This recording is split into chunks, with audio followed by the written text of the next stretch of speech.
بناوی خوای بەخشندەی میهرەبان سڵاوتان لێبێت بەڕێزان لە بەرنامەی ئەمڕۆ قسە لەسەر چەند پرسێک تایبەت بە دۆخی سیاسی و دارایی هەرێمی کوردستان دەکەین لەوانە پرسی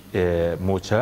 هەروە پرسی دواکەوتنی ناردنی موچەی هێزەمنیەکان لە بەغدا و پرسی داهاتوونەوت هەروە باسی بارودۆخی سیاسی و ئەو مەترسیانێک کە لەسەر هەرێم هەن و ئۆپەراسیۆنەکانی تورکیا و پرسی هەڵبژاردننی داهاتووی پەرلەمانی کوردستانیش ئەم پرسان لەگەڵ بەڕێز مامۆستا بوبەکر هەڵاتنی پەرلەمانتاری پێشووی کوردستان قسەی لەسەر دەکەین. مامۆستا بەخێر بێن، سوپاسیان بەدەبوون دەکەین. زۆر سوپاس دەکەین. ئەگەر سەرەتا لە پرسی موچە و داراییەوە دەست پێ بکەین، باز لەوە دەکرێت کە بۆ مانگەش بڵێن فەرمانبەرانی مەدەنی بریادراوە پارەکان بۆ خەرج بکرێت و دەنێردرێت، بەس کێشەیە کە بوو موچەی هێزە ئەمنیەکان هۆکاری چێکە بە بڕای بەڕێز کە پێشتر لە لیژنەی پێشمەرگەش بووی تاکو ئێستا چارەسەرێکی بۆ نەدۆزراوەتەوە، ئێستا موچەی مانگی 5 نهاتەوە، مانگی 6 تا ئێستا بۆوان بریار نەدراوە کە بنێردرێت. بەناوی خوای گەورە و میهرەبان، بەداخەوە ینی مانگانە موچە خۆرانی هەرێمی کوردستان تووشی ئەم دڵە ڕاوچێ و دوو دڵیا ئەبن موچە گەیشت نەگەیشت دواکەوت ئەبێتە هەواڵی بەپەلەی ڕاگەیاندنەکان و وەکو مژدانە و ینی ئەبوایە ئەم کێشانە زووتر چارەسەر بکرایە لە نێوان هەردوو حکوومەتی ئیتیحادی و دەسەڵاتی هەرێمی کوردستاندا کە ئێمە یاسایەکمان هەیە پێڵێن یاسای بودجەی فیدراڵی کە بە خۆتەزانی بۆ 3 ساڵیش پەسەند کراوە. ئەوایە هەموو ئەو کێشە گشتگیرانەی کە متعلقاتی بودجەیە پەیوەندیدارە بە بودجە لە مەسەلەی ڕادەستکردنی داهاتەکانی ناوخۆ، داهاتی خاڵە سنووریەکان، تەوتینی موچە خۆرانی هەرێمی کوردستان بە پێی دادگای فیدراڵی، ئەمە هەمووی پێویستی بە ڕێکەوتنی کۆنکرێتی هەبووە، لێگەیشتێکی ڕوون و ئاشکرا لە نێوان هەردوولا، دیارە ئەمە نەکراوە. بۆیە لێرە و لەوێ ئەم کێشانە سەر هەڵداتەوە. بەڕای من هەردوو تەرەف تاوانبارن، هەم بەغدا چونکە سوورە زانێت بەڕاستی بۆ نمونە ئەوانی کە موچەخۆری مەدەنین ینی کۆی گشتی موجە ئەو پەڕێگەرمانگانە زیاد و کەمکان نزیکی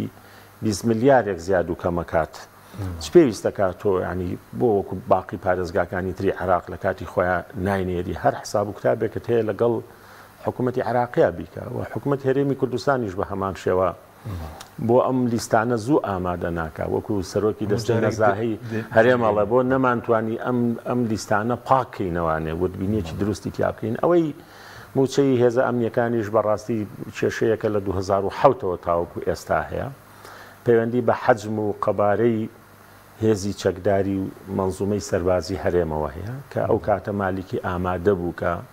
100,000 ئەوەی کە پێی ئەوترێ لە دەستورە پاسەوانی سنوور و لای ئێمە پێشمەرگەیە بەو عەدەدە ئامادە بوو کە هەم تەمویلیان بکە، هەم تەدریب و مەشق و ڕاهێنانیان پێ بکە و هەم چەک و کەرەسەی سەربازیان پێ بە، بەڵام عەدەدەکەی زیاتر بوو لەلایەن هەرێمەوانێ. بۆیە ئەو کێشەیە هەتاوەکو ئێستا درێژەی هەیە و بەداخیشەوە لە ڕاستیەیەکی تر لە هۆکارەکان هەندێک ناوی خەڵکی بیانی لە ناو ئەم لیستانەیە هەیە کە بۆیان نەچێتە ناو لیستی موچەی هەرێمەوانێ. بۆیە حیزبەکان لەکوێ ئەمانە دەعمەکەن، پشتیوانیانەکەن، موچیانە دەنێ، ئەوە کێشەی خۆیانە، بەڵام ناکرێ ئەمانە بێتە بارگرانیەک بەسەر موچەی هێزەکانی ترەوە کە خەڵکی ڕاستەقینە لە ئاسایش و پۆلیس. ئەوە من و تۆ ئەمڕۆکە 2 حوتە بەیانی کە 2 حوتە هێشتا موچەی بەداخەوە مانگی 5 وەرنەکردووە. بەس ماسە پێ دوایە ئەو ژمارە هێزەمنیەکانیش زۆرە، چکێسە بازۆکەوەی کە بۆ عێراق نێردراوە 332,000 138 لە وەزارەتی پێشمەرگە، 150 لە وەزارەتی ناوخۆ، بڵێن 8,000 ئەنجومەنی ئاسایش، 33,000 لە دەستگای ئاسایش. زۆر ئەم هێزانە بۆ دڵنیایە چەندین جار ئەم قسانەمان کردووە کە مەسەلەن وڵاتێکی وەکو سین کە زلهێزێکی جیهانیە سوپاکەی 2 ملیۆن کەسە، 2 ملیۆن کەس، سین کە ملیارێک و 400 ملیۆنە و مواجهەی ئەمریکاکە و شەڕێکی ساردیش بە درێژایی بڵێ نیو سەدێ لە بینیانە هەیە زیاتر، بەڵام ئەوە سوپاکەیەکی ینی عەدەدی هێزی سەربازی لە هەرێما بە هەموو بەشەکانیەوە زۆر لە حەدی خۆی زیاترە کە ئێمە پێویستیمان بەو ژمارەیە نەبوو لە ئاسایش و پۆلیس و هەروەها ئەوەی کە بەتایبەتی کە قسە لەسەر ئەو بەشەی تریشە ینی ئەوانەی مؤسساتن وەکو پۆلیس کە تەراکمی دەوڵەتی عێراق ینی پۆلیس ینی بە سەدەیەک هاتووە ینی تەماشاکی ئەوانە جۆرێک لە منزومەی دەوڵەتیان تایە مستەقەرترن و سەقامگیرترن بەڵام ئەمانی ترکە هێزی چەکداری حیزبین وەکو یەکەکانی هەفتا و هەشتا بەردەوام کێشیان تیا هەیە و ئێمە لە لیژنەی پێشمەرگە بە حەقیقی هیچ ژمارەیەکیان بە ئێمە نەداوە و تەنانەت وەزیری پێشمەرگە و ئەمینداری وەزیری پێشمەرگە لە بەرنمەیەکە بە یەکەوە بووین لە دەنجی ئەمریکا ئەمینداری وەزارەتی پێشمەرگە ژمارەی یەکەکانی هەشتا و ناوی تەواوی لەبەردەستان نەبوو ئەمە بۆ لەبەرەوەی ئەم هێزانە بە مانای کەلیمە هێزی حیزبین هی هەفتاش و هەشتاش و لەژێر ژمونی و هەیمەنەی وەزارەتی پێشمەرگیان نەبوون بۆیە ینی بەردەوام ئەم کێشانە لێرە و لەوێ سەر هەڵەداتەوە باش بەسماسە بۆ ئێستا هێزەکانی ڕۆژ کە دەڵێن هەیە ڕۆژاوای کوردستانە بۆ خراونەتە ناو چوارتی وەزارەتی ناوخۆ لە چوارچێوەی زێرەڤانی ئێستا نەک سەر بە وەزارەتی پێشمەرگەش بێ بەڵێ خۆی هەندێک لە ئیشکالەکە لەوایە ینی هەندێک لەو هێزانە سەر بە زێرەڤانین لەو لاوە موچەکەیان سەر بە پێشمەرگەیە ینی ئەمە ینی هێنی هێشتا هەموو هێزەکان ینی ئەوایە تەنها پۆلیس و ئاسایش لەگەڵ دارستان و حەریق و ئەمانە ینی کە سەر بە وەزارەتی ناوخۆ بووە ئەوە ئیشکالێک ینی بۆ ئەمانە زێڕەڤانی و هەروەها ئەو هێزانی کە جەنابەت باسییانەکەی بۆ سەر بە وەزارەتی ناوخۆن ئەوەش ئیشکالێک بووکە بەداخەوە بە درێژایی ئەو دووخڵی پەرلەمانی کوردستان تەنانەت ئەو کێشەیە چارەسەر نەکرا بگرە جاری وایە دەوامەکانیشیان جیاوازە دەوامی ئەو هێزانە مەسەلەن هیوایان هەیە 3 هەفتە بە هەفتەیەک حتا ئێمە پەرلەمانتارێکمان هەبوو بە درێژایی ئەو 4 ساڵە جەلسە نەبووە بە خاڵی نیزامی باسی داوامی ئەو هێزانەکە بە 4 ساڵ وەزارەتی ناوخۆی حکوومەتێک نەیتوانی دەوامی ئەو هێزانە بەڕاستی چارەسەرکە کە غەدرێکی گەوریان لێکرا 21 ڕۆژ دەوامیان پێکردن هەفتەیەک لە ماڵەوە بوون باش ئێستا چارەسەری ڕاستەخینە چییە بۆەوەی چارەسەر بێ بڵێن ڕێخستنێکی هێزە ئەمنیەکان هەبێ لە ناوخۆ لەگەڵ بەغداد ئێمە یاسایەکمان هەیە پێڵێن یاسایی چاکسازی کە لەم خولەی پەرلەمانی کوردستاندا دەرچووە ئەگەر بەپێی ئەو یاسایە تەنها یەک بڕگە و مادەیەکی جێبەجێ کراوە کە ئەویژەوەیە کە یەک وەحدەی حسابیان هەیە ئێستا ئەوەی کە لە پێشمەرگێ باقیەوەکانی تر کە بڕیار بوو چاکسازی یاخود پاکسازی و وردبینی و دۆسیە بە دۆسیەی ئەفسەر و هەروەها پێشمەرگە و تەنانەت هەموو موچەخۆرانی هەرێم تەنانەت هی وەزارەتەکانی تریش دۆسیە بە دۆسیەی بۆ نمونە ئەوانی شەهیدان دۆسیەی کەمەندامانی سەنگەر دۆسیەی زیندانیانی سیاسی دۆسیەی قوربانیانی جینۆساید و ئەنفال هەموو موچەخۆرانی هەرێم ئەوە هەمووی پێداچوونەوەی پێ بکرێەوە بە خانە نشینانیشەوە بەداخەوە یاسای چاکسازی بۆ خۆ دەزانی کە دوای 5 ساڵ لە دەرچوونی هێشتا لەسەر پشتیکی سەڵە ڕواوە ئەوەی کە لە یاساکەیە داغنووس کراوە وەکو خۆی جێبەجێ ناکرێ ئەمە یەکێکە لە ئیشکالەکانی حکومڕانی ئێمەکە وەکو ئەنیستیتۆی پێش ئاماژەی پێداوەکە دوو لە سەرسێی یاسا و بڕیارەکانی پەرلەمانی کوردستان جێبەجێ ناکرێن بۆ جێبەجێ ناکرێن لەبەرەوەی ئێمە لە 33 ساڵی ڕابردووە لەنەوە یەکەوە هەتاوەکو ئێستا حکوومەتی دامەزراوەمان دروست نەکردو تام حکوومەتە دوو زۆنمان هەیە دوو حکومڕانیمان هەبووە بۆیە هەموو بڕیارەکان لە سەر تاپای خاچی هەرێم وەکو خۆی بەداخەوە جێبەجێ ناکرێن ئێمە لەو پەرلەمانە بۆ نمونەیانی قەراری پەرلەمانمان هەیە لە 2003 کە ئەبێ هێزی ئاشتی پارێزی تورکیا بڕۆنەوە شوێنەکانی خۆیان و ئەرکەکان کۆتایی پێهاتوە نەک نەچوونە دەرەوە بەڵکو بنکە سەربازیەکانی دەوڵەتی تورک لە باشووری کوردستان زیاتر بۆ لەم کاتە دوای سەرنجی وەرەک مەسەر ئۆپراسیۆنە بە سەبارەت بە کەوتت ئێستا یاساکە وەکوکی سەڵ جێبەجێ دەکرێت یاسای چاکسازی ئەی بە پێچوانەوە گەندەڵی وەکو چی دەڕوە گەندەڵی لە کوردستان بەڵێ گەندەڵی یعنی منەظەمتر بووە گەندەڵی نەک هەر بنبڕ نەکراوە بەڵکو گەندەڵی زیاتر بووە و بەستیستیماتیکتر بووە و ئەو هەموو یاسایانە بۆ نمونەیانی یاسایەکی وەکو وەبەرهێنان کە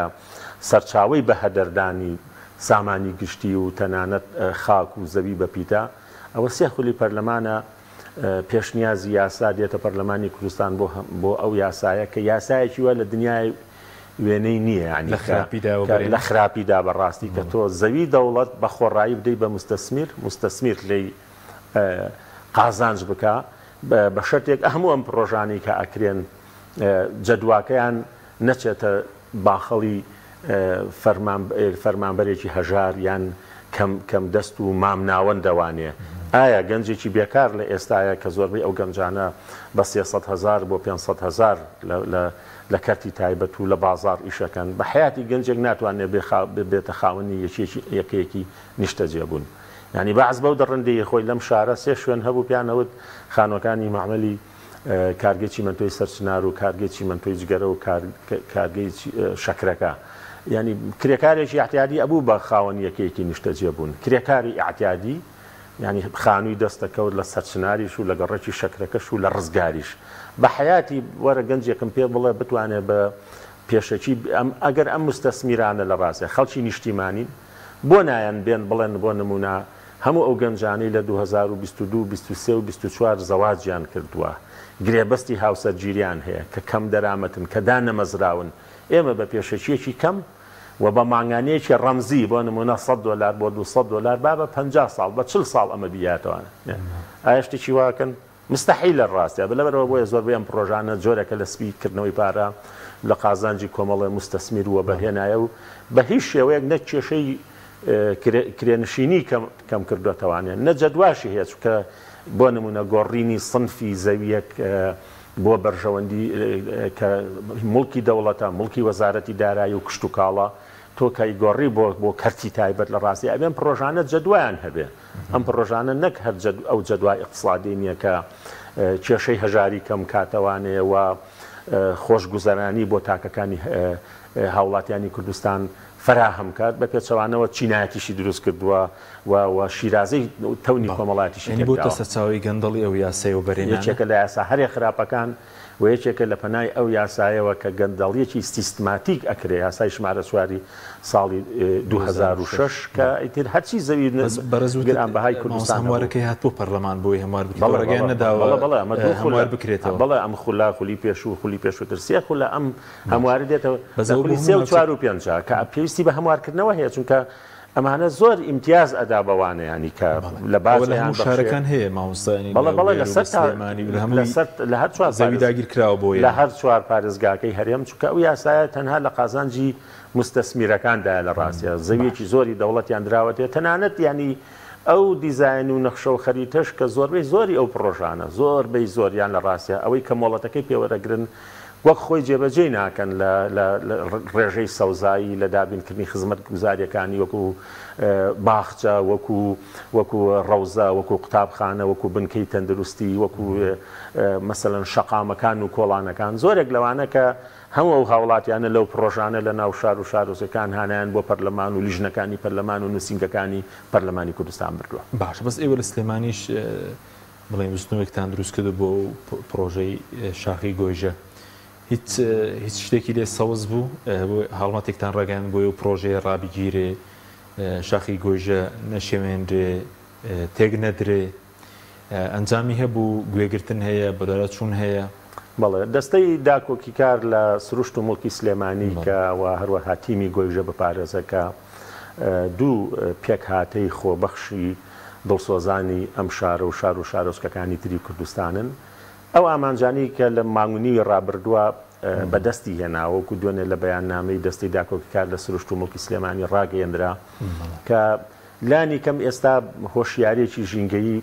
بووە بە ئەولەوێتی هاوڵاتیانی کوردستان لایانی کەم کۆمپانیەکان ئەسڵەمنەوە کە لە داهاتوودا هەموو ئیشێکیان لەبەر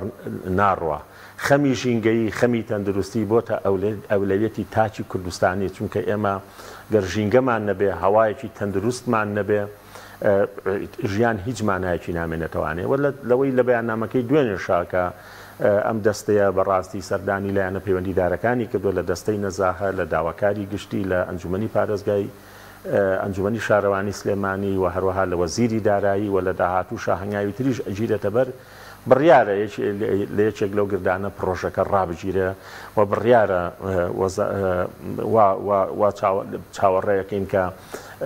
داواکاری گشتی نووسراوکە بۆ وەزارەتی دارایی وەزارەتی داراییش ئەو کاتە هەڵوێست و مووقیفی خۆیان ڕاگەێنن چونکە ئەو مڵکانە زۆربەی مڵکی وەزارەتی دارایی و بەبێ ئاگاداری ئەوانیش ئەم پرۆژانی لەسەر ئەنجامەدرێت. باشە بینی سەرپرسی نەوت و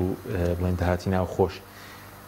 هۆکارەکەی ستاکو ئێستا بڵێن لایەنێک نییە لێپرسینەوەش بکە هەم داهاتی ناوخۆ نازانرێت چی لێ دەکرێت چەندە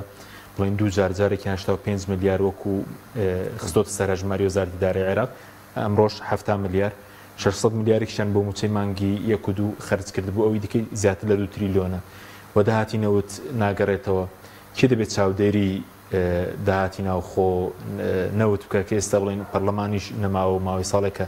هەرێم بێ پەرلەمانە. بەڵێ خۆتەزانی پرسی خاڵە سنووریەکان بابەتێکی سیادیە ئەبێت حکوومەتی عێراق ئاگاداری خاڵە سنووریەکان بێت کە خاڵە سنووریەکان خۆتەزانی پشتی گەورەی بودجەی هەرێمی کوردستانە لە دوای ئەوە داهاتی ناوخۆ دێ پلەی سێمیش بەڕاستی لە ئێستاداڵم لە ئێستادا داهاتی نەوتە ئەکینا جاران ئەولەوێت بۆ داهاتی نەوت بوو خاڵە سنووریەکان بوو اینجا داهاتی ناوخۆ بوو ئەم ڕێژەیە حتمما زیادوکەمەکە پەیوەندی بە جوڵەی بازرگانی و هاتوچۆ هەیە بەڵام ئەم دۆسیەش بەردەوام یەکێکە لە دۆسیە هەڵپەسێرراوەکان لەنێوان حکوومەتی ئیتیحادی و دەسەڵاتی هەرێمی کوردستاندا ئەم ڕۆژوەفدێک بۆ لە ڕاستیە ئەوە کێشەیەکی مزمینە کە ئەم کێشەیە ناڕوونیتیایە و شەفافەتی تێدانە و دیوانی چاودێری هەرێمیش و دیوانی چاودێری عێراقیش لە ڕاستیە هێشتا لەسەر زۆرێک لەسەر ئەو دۆسیانە مطەلیع نین و ئاگادار نین ئەمە تەنها بە شەفافیت و ڕوونی لە نێوان هەردوو لا و ڕێکەوتنی هەردوو لا حەلەکرێت چونکە بەپێی بڕیاری مەحکەمەی ئیتیحادی ناردنی بەردەوامی موچەی موچەخۆرانی هەرێم لە بەرامبەر دوو شتایە تەسلیمکردنی داهاتەکانی ناوخۆ و هەروەها پرۆسەی تەڵتینی بە بانکیکردنی موچەی موچەخۆرانی هەرێمی کوردستان کە و خۆ دەزانی هێشتا ئەو هەنگاوانە وەکو پێویست ناڕۆن بڕێوە بەس وەکو داهات ئێستا بازۆک هیچ داهاتی نەوتی زبرەپارەیەک ناگرێتەوە وەزارەتی دارایی لەکاتێکە باسی بەرمیل بەدڵنیایەوە ئێستاش بە شێوەی بە قاچاق و بە تەنکەر بەردەوامە ینی کە وازەحیانی لە نزیکەی 350 بۆ 400,000 بەرمیلی ڕۆژانە ئەفرۆشرێ بەڵام ئەم داهاتێکی ناڕوونە ینی کە بێجگە لەوانەی کە لە پرۆسەکانی پاڵاوتن لە بۆ پاڵاوگەکان دەنێرێت ینی بۆیە ئەمە مادام ئێمە زۆربەی بیرە نەوتەکان لە هەرێمی کوردستانی عێراقا و پرۆسەی دەرهێنان و کەشفکردنیان تەنانەت خۆتەزانی زۆرێک لە پاڵاوگەکانیش پاڵاوگەی نایاسایی سیرەکە لەوەدایە پیان نەوترێ تەسمیەکە و ناولێنانەکە پاڵاوگەی نایاسانین بەڵام ئەم پاڵاوگانە کە نایاساین و کەمۆڵەتیشیان نییە ڕۆژانە تەماشاکەی نەوتە پاڵێون و ژینگەی کوردستان ئەشێوێنن بە هەموو شێوەیەک وە کوالیتێکی خراپ لە بەنزین بۆ هاوڵاتیانی کوردستان فراهەمەکەن کە یەکێکە لە جۆرە هەر خراپەکانی بەنزین کە لێکەوتەی تەندروستی هەیە هەموو ئەمانش ئەڕوا بۆ وەڵامەکە ڕوونە لە ڕاستیە کە ئێمە تاوەکو ئێستا حکوومەتێکی دامەزراوەمان نییە و لە 32 ساڵی ڕابردووە نەمانتوانی بەردی بناغی حکومڕانیەکی دامەزراوەی و مؤسسات لە هەرێمی کوردستانە دروستکەین دام و دەستگاکانمان بێلایەن بن هی هەموو خەڵک بن دوور بن لە دەستێوەردانی حیزبی ئەمە نەکراوە بۆیە ئەم شتە سەیر و سەمەرانە لە هەرێمی کوردستانە بەداخەوە بە ئیشکالەتەکانەوە بوونەتە گرفتی مزمین و هەرێمی کوردستان و بە تایبەتیش لە ڕاستی خەڵکی کوردستان باچەکەیەدات. باش ئەیسەرنجی مامۆستا لەگەڵ نزیبوونی هەڵبژاردن سەدانی بەرپرسان هەیە بۆ دوێنێ وسڵ و باردانی ڕۆژ بۆ هەڵەبجە خوبا تەڵەبانی بۆ چەمچەماڵ هەتا بڵێن گەنجێکیش هێلکەی گرت بۆ کاروانی ئۆتۆمبیلەکانی مسر و بارزانی بڵێن ئازاریاندا بوو سەرنج لەسەر سەدانی بەرپرسان دانانەوەی بەردی بناغی پرۆژەی کۆن بەڵام وڵا یەکەم ئەو پرۆژەی ئاوی گۆبتەپە چەمچەماڵ زۆر درەنگە چونکە لە 2003 ئەو گرێبەستە واژۆ کراوە واتە ئەوە 11 ساڵی ڕەبقا 2013 تاوەک ئێستا کە ئەو کات پێویستی بە 120 میلیۆن دلار هەبووە کە 43 کیلۆمەترە لە زیەکەوە هەتا ناو چەمچەماڵ کە نزیکەی سەروی 200,000 دانیشتووی شۆڕش و گۆپتەپە و ئاغجەلەر و تەچیە لی سوندمە نەبوو ئەوە خۆتەزانی کە گرفتەکان ئەوەنە بەردەوامە کە قایمقامەکە هاواری لێڵساوە خەڵک خەریکە بخنچێت تازە بە تازە ئەڵێ پرۆژەکە جارێکی تر ئەکەوێتەوە جێبەجێکردن کە ئێمە ئاگادار بین کە پێشتر ئێمە لە لیژنەی شارەوانی لەگەڵ قایمقامیەکە ئیدارەکان دانیشتین تەنانەت کۆمپانیای جێبەجێکار ئامادە بووە لە کاتی خۆیان ئەم پرۆژەیە بە قیستیش جێبەجێکە بە قیستێکی درێژخایەن بە قەرزێکی درێژخایەن بەڵام بەداخەوە کەم تەرخەمی هەبووە کە هەموو پرۆژەی کە تێچوو ینی 120 میلیۆن دلار ئەتوانم بەڵام داهاتێکی هەفتەیەکی خاڵە سنووریەکانە نەک ئەو منتیقەیە کە بە خۆش دەزانی پایتەختی شەهیدان و ئەنفال کراوانێکی دۆڵەمەندە بنەوە تۆ غازی بەدەوت و غازیش لە ڕاستیە ئەوە حاڵیان بێت تازە لە 2024 بڵێ ئەوە پرۆژەکە ئەچێتەوە جێ میلیۆن دلاریان بەڵێ کە خوازانێت کێشەیەکی تریشی بۆ دروستە بێ ئەمە یەکەم دووهام پێم وایە ئەمە یەکەم جارە یانیان دووەم جارە سەرۆکی حکوومەت خۆی وتی من تا ئێستا هەڵەبجەم نەبینیوە لە دیمانەیەەکە ئەمە یەکەم جارێت یان دووەم جارێتی ئەڕوام ئەش بێت بەڵێ ینی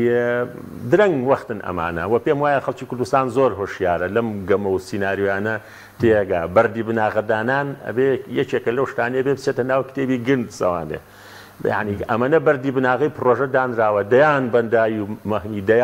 دەیان پرۆژە هیچی دیار نییە وێزگەی کارەبا هەر پارەکەشی خوراوە لە هەرێمی کوردستانە و بەشێک لەو دۆسیانە لە داواکاری گشتی هەن بەڵام من هێشتا پێم وایە کاک حەکیم بەڕاستی ینی کە ئایا هەڵبژاردن لە 25 دەداکرێ هێشتا بێ بە ئەگەرەوە بۆی بڕوانین بۆ قورسەیانی جارێکەکەم ینی ئەم پەرەسەندنانی کە هەن ئەم لەشکرکێشەی تورکیا ئەم ئاماژەی ئەمڕۆ بەڕاستی کە ئەمە ناوهێنانی دوو حیزبی کوردستانی پارتی کرێکارانی کوردستان و یەکێتی نیشتیمانی کوردستان یعنی ئەمە ئاماژەی مەترسیدارن منی بەیانی من و جەنابەت لە ڕاستیە بەیانی من و جەنابەت خوا نەخواستە تاوانێ بکەین چ پێویستە کا وەزارەتی ناوخۆ بڵێ کاک حەکیم سەر بە کۆمەڵی دادگەری کوردستانە ینی خوا نەخواستە ینی خۆجاری وایە کابرا ئەگەر جارێ مە نازانین ڕۆتی لێکۆڵینەوەکان چیە تەحقیقاتەکان چۆنن لە وڵاتەیە دانپیانەکان چۆنن بەڵام گریمان ئەمانە ئەگەر سەر بە هێزێکیش بن چ پێویستە کاتۆ ناوی ئەو لایەن نەبهێنی ینی بۆ لەم کاتەیە کە ئێمە پێویستیمان بە تەبایی هەیە پێویستیمان بە ئاشتەوایی هەیە پێویستیمان بە ئەجواءێکی ئەمن هەیە ئێمە بووین بە ژێر فلیقانەوە ئەوە تا سوپایەکی دەوڵەتێکی داگیرکرد دێتە ناو وڵاتی تۆ پاوان و دارستانەکانە سوتێنێ بازگەدا ئەنێ تۆ ناتوانانی بەرامبەر بە ئەو هیچ بڵێ چه خێرە یعنی جارێکی تر ئەتوانی بێ دەرگای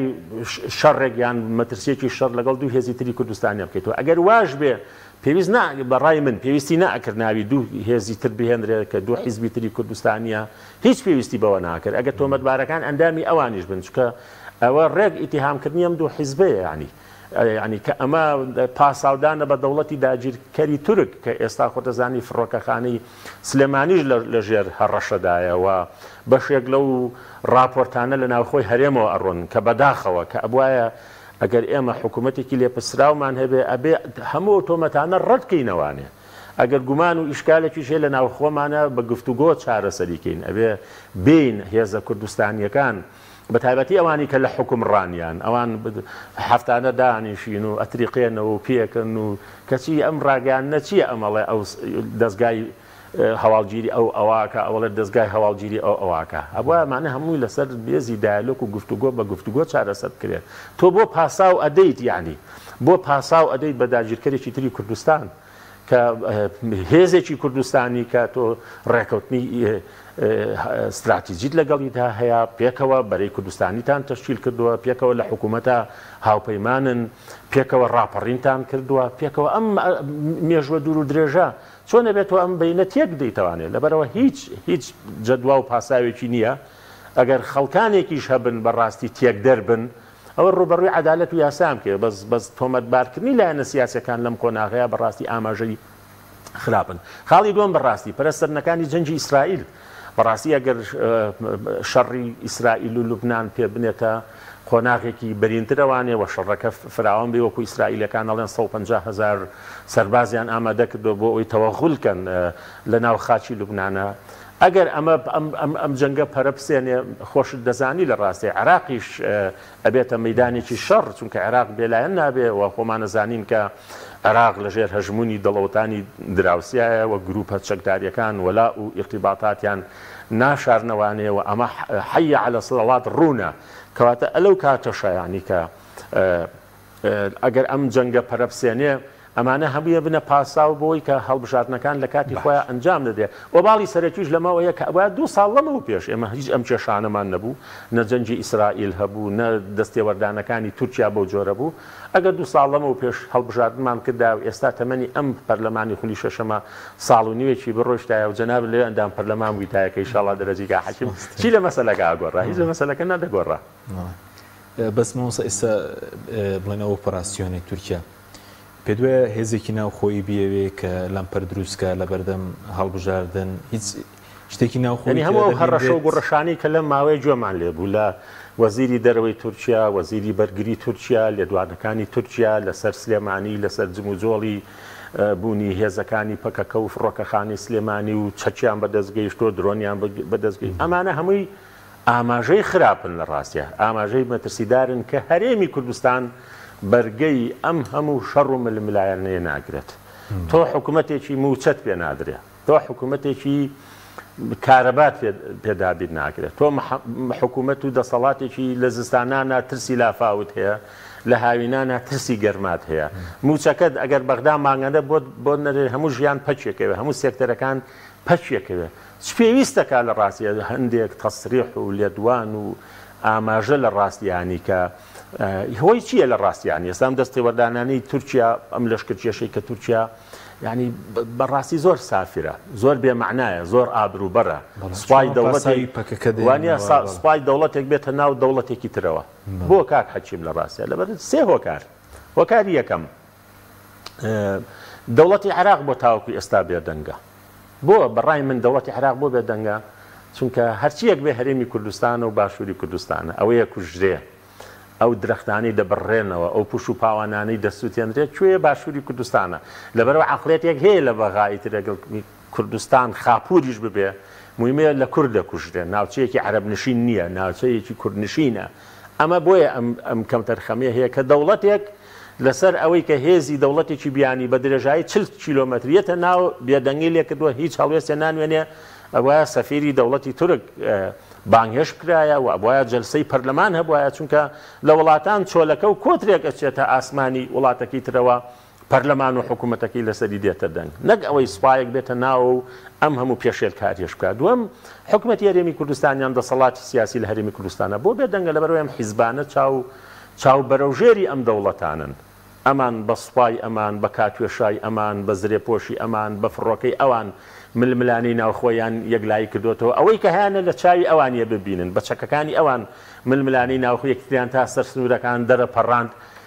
ناتوانن لە ڕاستیە نوقیان لێوە بێت بێ ئەجینداکان جێبەجێکەن خاڵی سێمیشیان لە ڕاستیە هۆکارەکەی ئەوەیە کە بەداخەوە ئێمە شتێکمان نییە بەناوی دەوڵەتێکی خاوەن سیادەی بەهێز کە عێراقا گینا لە پلەی یەکەمامە مەسئولیەتی دەوڵەتی عێراقە بەرامبەر بەم لەشکرکێشەی دەوڵەتی فاشستی تورک بێتە دەنگ باش بەس تورکیا پێ دوای ئۆپەراسیۆنێکی بەرفراوان ڕابگەێنێ و ئامانجەکە چییە ئێستا باز لەوە دەکرێت کە هەندێک راپۆرتێرخراوی سیپیتی ئەمریکی شەبوو بیاوێت لە 170 بۆ 75 پارێزگای دۆک داگیر بکات هەر لەوێەوە دەوەسێت پێ دوای ئەگەر بکرێ ئەم ئۆپەراسیۆنە خۆی بڵێ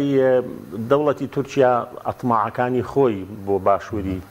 کوردستان و ئەوەی کە پێی ئەو ترێویلایەتی مۆسڵ نەشاردوێتەوانێ خەونی ئەوان زۆر لەوە گەورەترە ئەگەر بێتە دی ئەگەر بۆیان بلوێ هەرچەندە دۆخی ئیقتصادی تورکیا و پاشەک شێو شکستەکانی ئەکپاتی لە هەڵبژارنی شارەوانیەکان یارمەتی دەرنێ بەڵام عادەتەن ئەم دەوڵەتە شمولیانە بە تەصدیرکردن و هەناردنەدەرەوەی کێشەکانی خۆیان بۆ دەوڵەتەکانیان ئەیانەوێ پەردەپۆشی کێشە ناوخۆیەکانی خۆیان بکەن ئەجینا یارمەتی دەر نییە دۆخی ناوخۆی تورکیا لیرەکەیان کە هاڕێی کردووە بۆ خۆتەزانی بەڵام بۆ ئەماکەن بۆ ئەوەی کە سەرنجی ناوخۆ هەڵگرن بۆ دەرەوە بۆ ئەوان لەبەرەوەی دەوڵەتن هەمیشە معارەزە ئۆپۆسیۆن لەو شتانە یەکە یەک دەستن یەک دەنگن بەرامبەر ئەوەی کە خۆیان ناوە مەترسیەکانی دەرەوە و بە قسەی خۆیان لە کەوانیەکە تیرۆر بە ئۆپۆسیۆن و معارەزە و یەک بڕیاریان هەیە کاتێک کە ئۆپەراسیۆنەکان درێژ دەکرێتەوە و لە پەرلەمان دەنجی بۆ درێ هەمان بیرکردنەوەیان وەکو یەکە لە دیندارێکەوە بۆ ملحیدێک و بێدینی وەک یەک بیرەکەنەوە ئەوان شکۆی دەوڵەتەکەی خۆیان ئەیانەوێ و پاراستنی دەوڵەتەکەی خۆیانیان ئەوێت ئەمە نەی شاردوێتەوانێ یعنی کە ئەمە تەماعێکی لە مێژینەی دەوڵەتی تورکیایە بەڵام لە ئێستایەوەکو خۆیان ئەڵێن بەڵێ کەیانوێت زۆربەی شادەماری ئەو ناوچانە بکەوێتە ژێر کۆنتترۆڵی خۆیان بە تایبەتی هەندێک چیای گارێکێک کرد لەوانە کە جێگە سەرنجی ئەوانەیەوە هەندێک چیای تر لەو منتیقای لە منتیقی ئامێدی و شیلاتزێ ئەمە بە دڵنیاییەوە سوپای تورکیان نەیشاردوێتەوانەیە کە ئێوێ لەم پرۆسیانە بۆ هەیە هەندێک لە ئاماژەکان دەڵێن لەوانەیە ئۆپەراسیۆنەکان بە درێژایی هاوین بخایەنێت ئەی بازگەدانانە کە چی لە دەخوێنرێتەوە کە ئێستا بڵێن بازگەشیان داناوە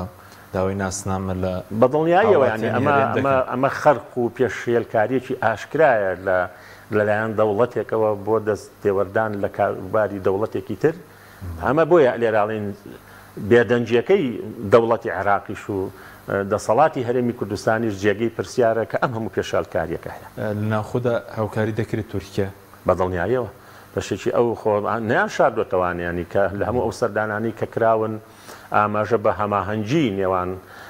دەسەڵاتی هەرێمیش و حکوومەتی عێراقیش کراوە لانی کەم حکوومەتی عێراقیش لە ڕووی هەواڵگیریەوە هاوکاری دەوڵەتی تورکیایە لانی کەمەکەی ئەگەر بە شێوەی لەشکریش سوپای عێراق بەشداری نەبێ بەڵام لە ڕووی هەواڵگیریەوە یارمەتی دەری دەوڵەتی تورکیایە وەکو زیانی بڵێن زیانی زۆرە جارێکی ئەگەر ناوچەیەک بڵێن پرسنە و ناوچانە جارێکی جێدی هەڵنەوە لە سەرایندی هەرێمیش زیانی چی وەکو بڵێن گوتنیشینان بێ کشتتوکاڵ و ئاژەڵداریش بێت ئەو ئۆپەراسیۆنانە ژینگە بێ کاک حەکیمیانی ئەوە لە کۆبنەوەیکی پەرلەمانە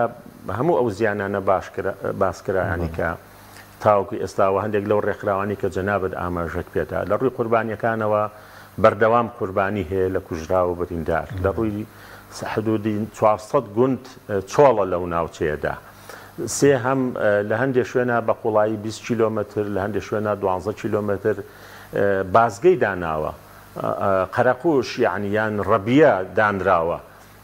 لەلایەن دەوڵەت و تورکیا و لە ناو هەموو ئەو ناوچانە بێجگە لەوەی کە سامانی سروشتی ئەو ناوچانە هەمووی بە هەدەرە درێیانی کە ناوچەیەکی زۆر زەنجینە لە ڕووی کشت و کاڵی لە ڕووی دارستان لە ڕووی هەنگەوانی لە ڕووی میوەجاتەکان و ئەسڵەن شوێنێکی گەشت و گوزاری زۆر جوانە ئەو ناوچەیە هەموو ئەمانە بە زیان کەوتۆتەوە لەسەر هەرێمی کوردستان لە نەوەیەکەوە هەتاوەکو ئێستا هەموو ئەم دەستێوەردانانەی تورکیا ئەم ئۆپەراسیۆن و لەشکرکێشیانی تورکیا زەربەی گەورەی داوە لە ئەو منتیقەیە بەگشتی لە ڕاستی ینی کە دێهاتەکانی بەرەو چۆڵبوون ئەڕوا وە ژیانکردن تایە زۆر زۆر زەحمەتە و ئەمە ینی لە ڕووی استراتیژیەوە ئەتوانین بڵین هەڵوەشانەوەی بنیەی تەحتی ئێمە لە ڕووی کشت و کاڵ و دێهات و سامانی سروشتی کە وا بە ئاسانی ئەو زیانانە قەرەبوو ناکرێتەوە. ئێوەکو بەرپرسیارەتی پارتیکرێکەکانی کوردستان پەکەکە چیە لەم باردۆخەجاچی لە سنووری دۆک و بڵێن پارێزگای هەولێری بەشێکی چی لە سنووری سلێمانیش کە لەو ناوچانە هەن لە ناوچە سنووریەکان خۆی ئەگەر ڕاستی دەوێ ئەبوایە هێزە سیاسیەکانی کوردستان هی هەر چوار پادشا مراعاتی دۆخی هەرێمی کوردستانیان کردایە و ئەبوایە ئەم هێزانە لە گفتوگۆدا بوونایە دەسەڵاتی سیاسی لە هەرێمی کوردستان لەگەڵ پارتی کرێکارانی کوردستان بەردەوام لەسەر هێڵ و لەسەر خەت بوونایە بەڵام ئەمدا بڕان و دردۆنجە خزمەت بە هیچ لایەک ناکەین کە چۆن ئێمە مەترسیەکان لەسەر ئەم پارچە دوور خێنەوانێ چۆن باشووری کوردستان وا لێ بکەین کە کەمترین پڕیشتی شەڕی بەرکەوێ چ شەڕی ئیقلیمی نێوان ئەو دەوڵەتە هەرێمایەتیانە چی ململانی زلهێزان رووسیا و ئەمریکا و ئێران و ئیسرائیل لە ناوچەکەدا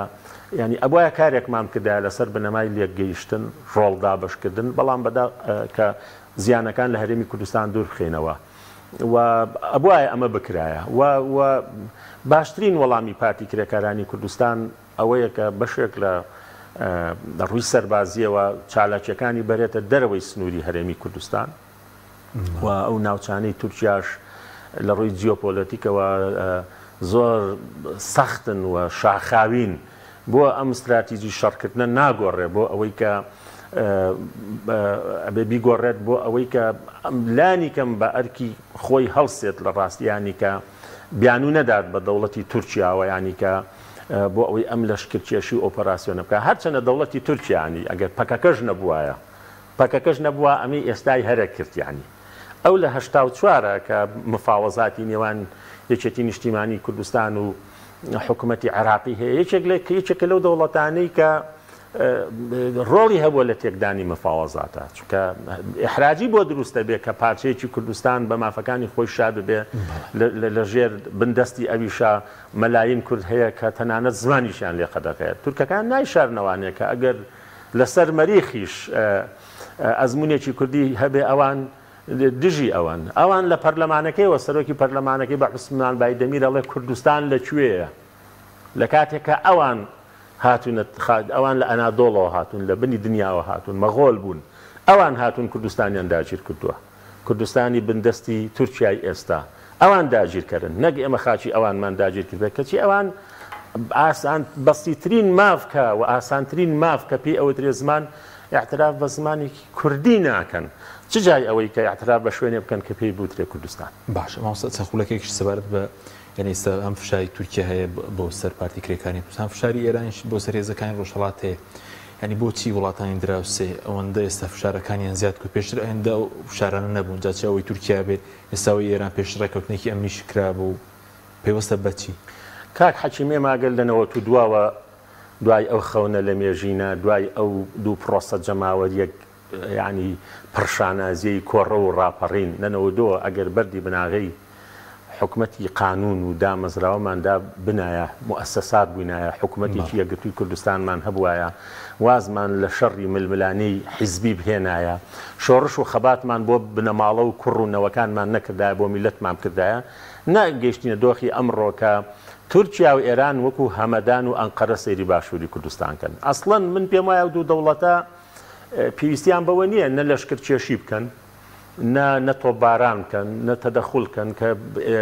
بۆ لەبەرەوەی دەسەڵات لە هەرێمی کوردستانە ڕێک ئەجیندای ئەوان جێبەجێەکە دێهاتی وێران کردووە